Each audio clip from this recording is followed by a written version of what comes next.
Okay, so now we're going to combine them all. Really, all that we're doing, though, is we're just adding or subtracting exponents. Sometimes you can multiply them. So you'll see here in the first one, whenever you multiply, you add, and whenever you divide, you subtract. So here I've got these are multiplying, so I'm going to add the exponents, 3 plus 5, and then I'm dividing on the bottom, so I'll subtract. So whenever there's things on top, we're going to add those, and then when it's on the bottom, you'll just subtract that. So 3 plus 5 minus 2. 3 plus 5 is 8. 8 minus 2 is 6. And so that's all we have, just 4 to the power of 6. Here, for B, we got lots going on. So we can go 2 plus 5 plus 7. 2 plus 5 plus 7, because those are all being multiplied. But then we're dividing by this and we're dividing by this. So we'll subtract the 4 and we'll subtract the 8. And then this turns into a really early question where you can just add and subtract. So 2 plus 5 is 7. 7 plus 7 is 14. 14 minus 4 is 10. 10 minus 8 is 2. So that's all there is to this, as long as the bases are the same. Let's take a look at C. C, we will do adding and subtracting, but you have to do exponents to the exponents first. So I've got an exponent to the exponent, so I'm going to multiply that. 2 times 8 is 16. And I'll just write down everything else that I have. So I've got a 5 to the 7. I've got a 5 to the 4. And here I've got a 5. It doesn't say, so that means I need to make it a 1. So that's our first step. Our first step is just kind of to do add that 1 there, and then of course do the power to power law. From there now I can just go through these, and actually maybe I'll write it down below. We have 16 plus the 7 minus the 4 minus the 1. So 16 plus 7 is 23. 23 minus 4 is 19. 19 minus 1 is 18. So let's continue on here. Now we got some x's. Let's just make sure that we group the right ones together. Only bases that are the same. So x, that one, y, that one, and that one. So for the x's, we got the 8 plus the 5, and then you have to on the bottom there, so minus the 9. And then we have the y, we have the 7 plus the 10 minus the 4.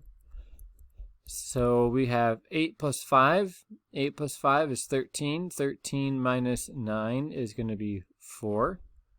And then 7 plus 10 is 17. 17 minus 4, I believe, is 13.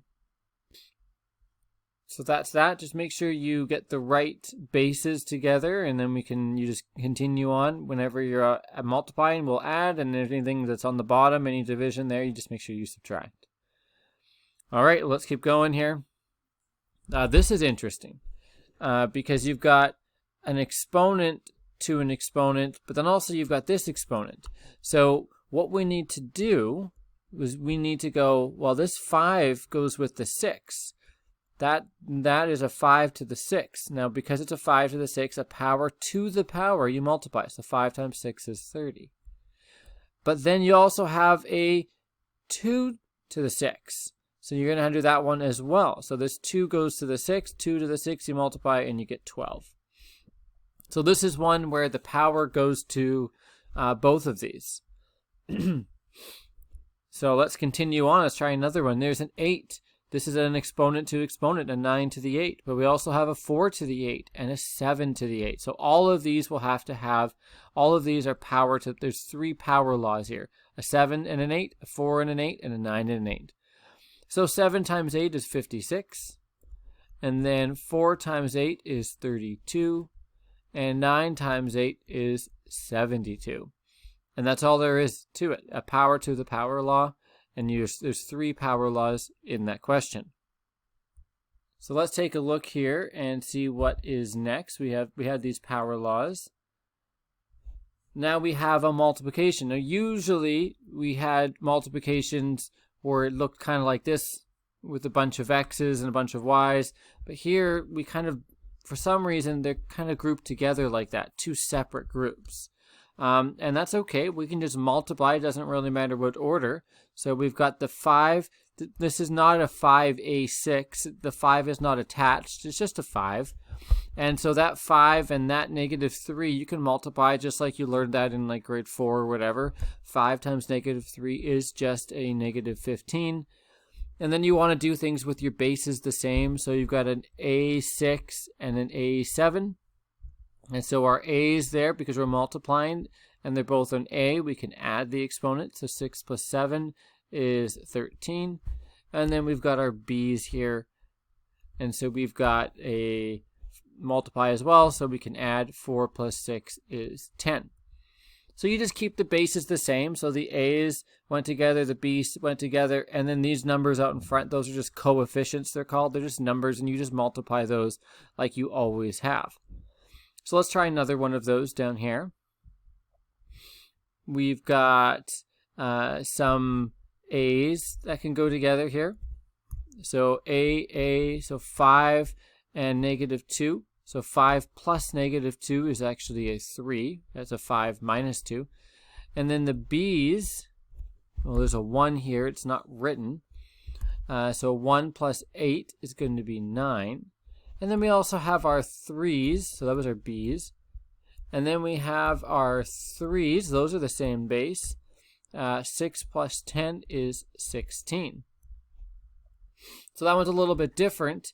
There's these numbers, like the previous question, the numbers just multiplied together, but these are actually exponent questions here. Exponent, not variables, it's just exponent numbers. So we've got the the 3 to the 6 and the 3 to the 10, so we can just add the exponents. We got the A's here, so we can just add the exponents. 5 plus -2 gets you that 3. And then of course the B's can go together. You can add 1 plus 8 to get 9. So that's a really tricky question, but it's not too bad once you kind of figure out the pattern. And this one, these two are almost identical. Instead of having multiply, we now have divide. So we're just going to make sure that we're going to subtract. So the 4's, you're going to have the 4's, those are the same bases. 6 minus 2 is 4. The X's, those are the same bases. 7 minus 4 is 3. And the Y's, those are the same base. 9 minus 8 is 1. And that's it. We're done. And so I think we've just got, is this the last question? Yes, it is. One more question here. And again, it's a subtraction. So because we're dividing, 9 minus 2 is 7. The B's, 10 minus 3 is 7. And the C's, 8 minus 18. 8 minus 18 is -10. Ooh, this is sneaky because there's a negative exponent here. So that normally would be it, but what we should do is we don't want that negative exponent, so you want to bring that down below. So I'm going to bring that down to the bottom, and I'm going to make that -10 now become a +10. So remember that we didn't want negative exponents. That's what convention says. And so it says you need to put it to the bottom of the fraction. There is no fraction there, so I'm going to create a fraction, put it over 1. Then I'm going to take this whole chunk and then throw it down below. So you see now it's on the denominator. And the A7, B7, those are both positive exponents, so those are done. So that is your final answer. So I'll zoom out here. And you can take a look at all of these. These are really good practice. These are all combined laws. And you can practice these ones over again, as well as you can also do the ones that are in the worksheet.